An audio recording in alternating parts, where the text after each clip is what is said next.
हाँ भाई, alpha OTT पे आ रहा था। क्या बोलोगे अभी? जितने भी लोग थेरीज बना रहे थे, जितने भी लोग आर्टिकल निकाल रहे थे, अल्फा ओटीटी पे आ रहा है। धुरंधर ने अल्फा को डिस्ट्रॉय कर दिया। धुरंधर ने वायरएफ का स्पाई यूनिवर्स डुबा दिया। अब क्या बोलोगे? बताओ मेरे को। अल्फा रिलीज होने वाली है 10 तारीख को, जुलाई के महीने में 2026।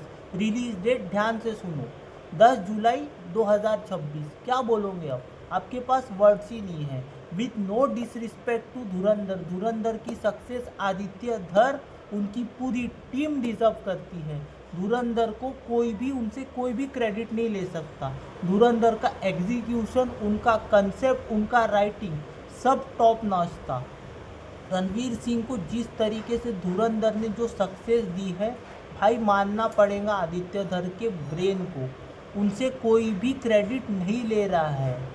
ईच एंड एवरीथिंग वो फिल्म का टॉप नॉच है। लेकिन उसके लिए वायरएफ को इतना आपने जितना बैश किया है, क्या ये लोग डिज़र्व करते थे?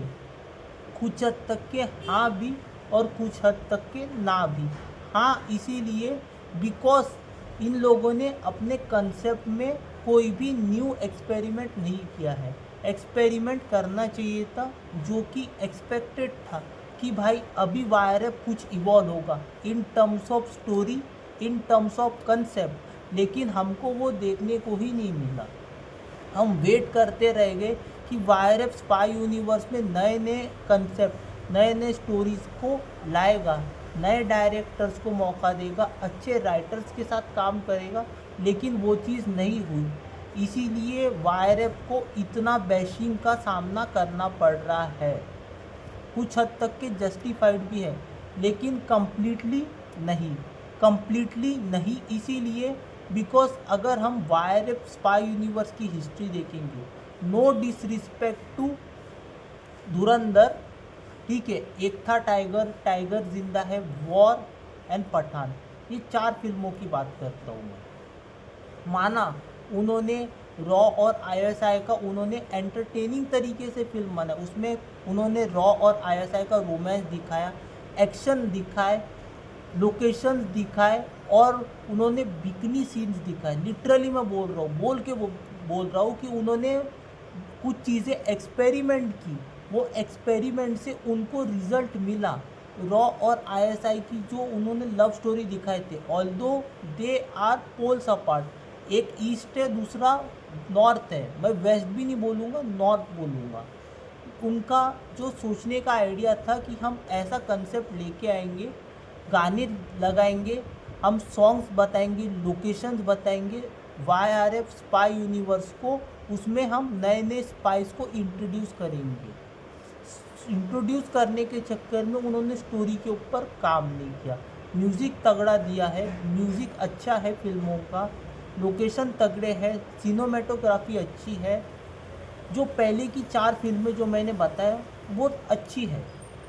जब तक वायरएफ स्पाई यूनिवर्स उसका यूनिवर्स नहीं बना था, तब तक के इंडिविजुअल लेवल पे फिल्में अच्छी थी। जब से ये यूनिवर्स आया है, मतलब कि जब से आदित्य चोपड़ा ने क्लब किया है, तब से प्रॉब्लम शुरू हुई है अकॉर्डिंग टू मी।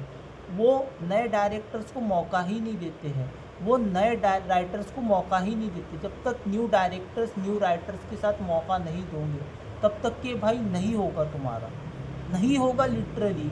मैंने ऑलरेडी इस पर वीडियो बनाया था कि नए कौन कौन से डायरेक्टर्स, कौन कौन से राइटर्स के साथ वायरएफ स्पाई यूनिवर्स को काम करना चाहिए, मतलब आदित्य चोपड़ा ने कौन कौन से राइटर्स डायरेक्टर्स को हायर करना चाहिए आगे की स्पाई यूनिवर्स की फिल्मों के लिए। लेकिन ऑडियंस को भी ब्लेम करना चाहिए, ऑडियंस को भी ब्लेम करना चाहिए।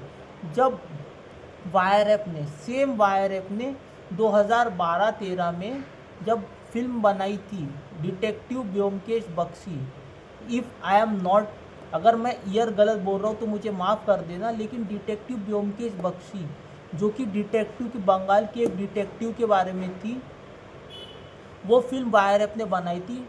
उसके डायरेक्टर थे दिवाकर बैनर्जी। दिवाकर बैनर्जी जब उसके डायरेक्टर थे, तो कितने लोग, तुम लोगों में से कितने लोग देखने गए थे वो पिक्चर को? दिवाकर बैनर्जी की वो इतनी प्यारी पिक्चर डिटेक्टिव ब्योमकेश बख्शी, उसमें सुशांत सिंह राजपूत का परफॉर्मेंस देखो, उसमें दिवाकर बैनर्जी का डायरेक्शन देखो, कितने लोग देखने गए थे आप लोगों में से। अभी जो वायरएफ स्पाई यूनिवर्स को क्रिटिसाइज़ कर रहे हैं, ठीक है, उनका क्रिटिसिज्म बनता है, वो कंसेप्ट के तौर पे, स्टोरी के तौर पे वो लोग इवॉल्व नहीं हुए, वो वही चीज़ एक्सपेरिमेंट कर रहे, वो वही कंसेप्ट लेके चल रहे हैं, वही कंसेप्ट इसलिए लेके चल रहे थे, उनको रिजल्ट मिल रहे थे। जब तक कि अगर रिजल्ट मिल रहे हैं तब सामने वाला इवॉल्व भी नहीं होता है, इवॉल्व भी नहीं होता है।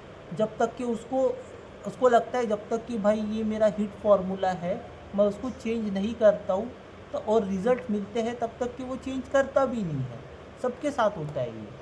लेकिन जब उन्होंने डिटेक्टिव ब्योमकेश बख्शी बनाए थे, आप लोगों में से कितने लोग देखने गए थे जो अभी उनको धुरंधर के लिए क्रिटिसाइज़ कर रहे हैं? तब डिटेक्टिव ब्योमकेश बख्शी तो देखने जाना चाहिए था ना, जाना चाहिए था वो पिक्चर देखने। अब तुम बोल रहे हो कि स्पाई यूनिवर्स में गाने रहता, लोकेशन रहता, ये रहता, स्पाइस को ऐसा प्रेजेंट करता, वैसा प्रेजेंट करता, स्पाई यूनिवर्स को भूल जाओ। डिटेक्टिव ब्योमकेश बख्शी कितने लोग देखने गए थे? क्या वो पिक्चर को आप लोगों ने हिट करा है?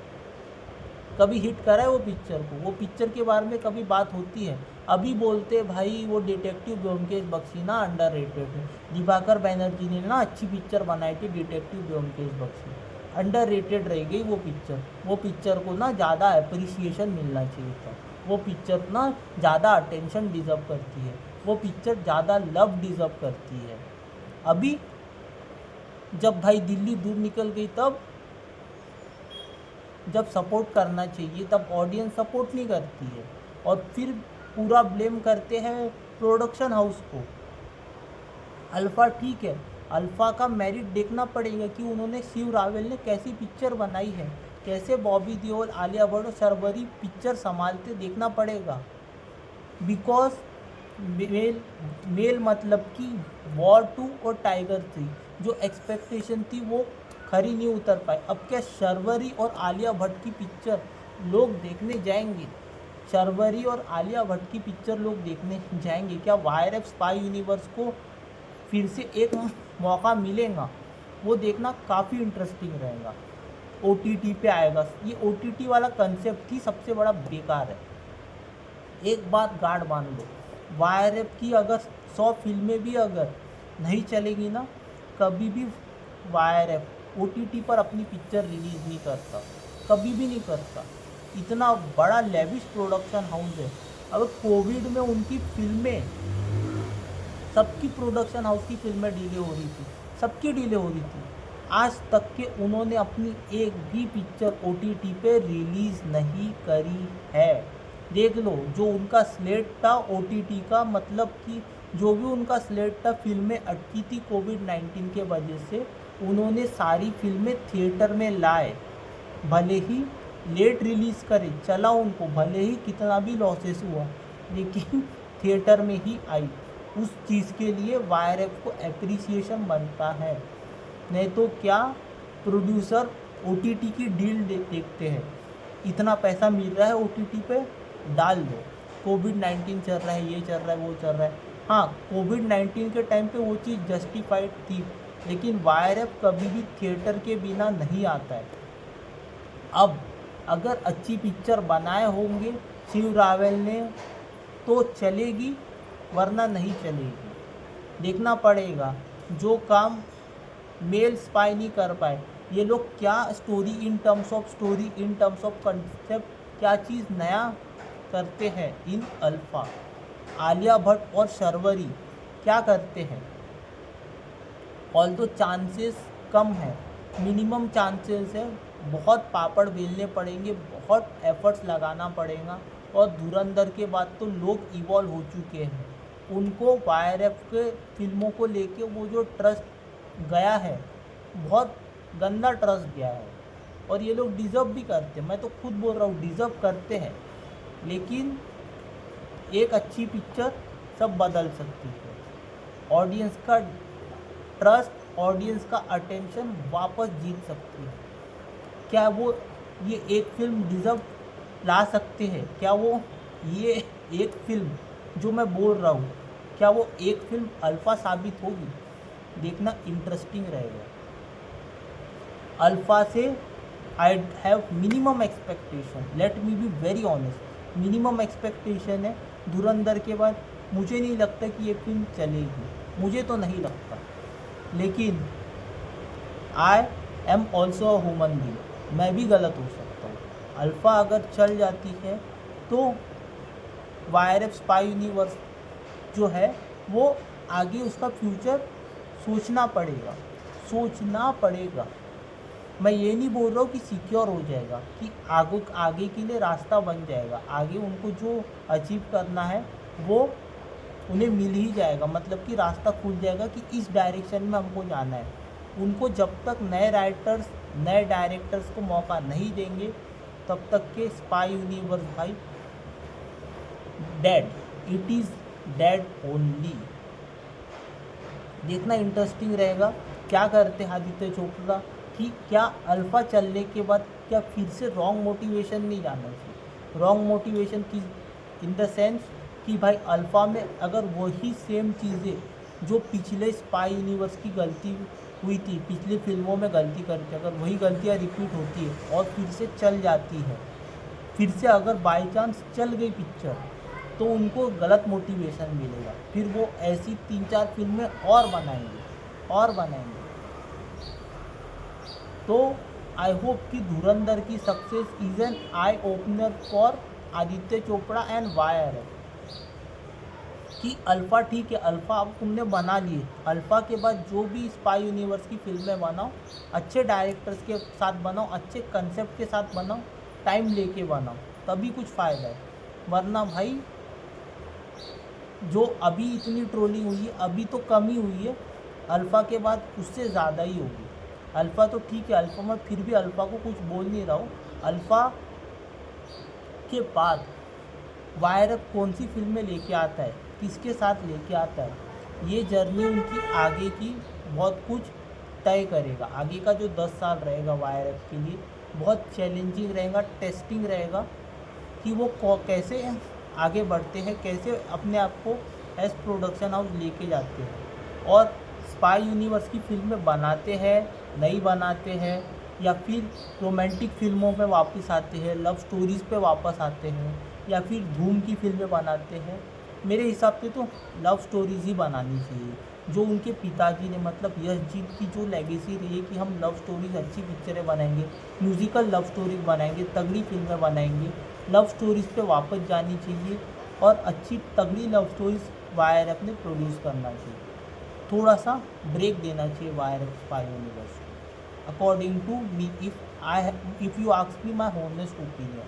अगर मुझे एक चीज़ इवॉल्व करनी रहेगी, एक चीज़ चेंज करनी रहेगी, तो मैं लव स्टोरीज़ लेके आऊँगा, लव स्टोरीज़ फिल्में फिर से बनाऊँगा, म्यूज़िकल फिल्में फिर से बनाऊँगा, जो मेरी लेगेसी रही है उसी को कंटिन्यू करूँगा। एग्ज़ाम्पल उनको सक्सेस मिल चुकी है सैयारा में, इसके अलावा उनके पास कोई एग्ज़ाम्पल नहीं है।